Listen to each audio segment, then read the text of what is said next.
نبی کریم صلی اللہ علیہ وسلم اپنے صحابہ کرام کے ساتھ انتہا درجے کا میل جول رکھتے تھے، ایسا میل جول کہ باہر سے جو شخص نیا آتا تھا اسے یہ معلوم کرنے میں دشواری ہوتی تھی کہ ان میں عام صحابی کون ہے اور پیغمبر کون۔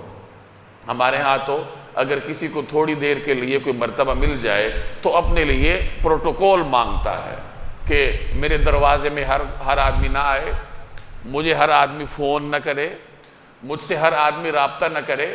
اس طرح کے ہم مختلف حصار اپنے ہاں پیدا کر لیتے ہیں۔ یہ چیزیں ہماری اسلامی روایات کا حصہ نہیں ہیں۔ آپ کو سیرت میں صحابہ کرام کی تاریخ میں یہ چیزیں نہیں ملیں گی۔ نبی کریم صلی اللہ علیہ وسلم اپنے صحابہ کے ساتھ ایسا میل جول رکھتے تھے کہ باہر سے آنے والے کو دقت ہوتی تھی کہ پیغمبر کون ہے اور اس میں سے صحابہ کون ہے، کہ سارے ایک طریقے سے بیٹھے ہوئے ہیں، کوئی امتیازی نشست آپ صلی اللہ علیہ وسلم کی نہیں ہوتی تھی۔ اگر کہیں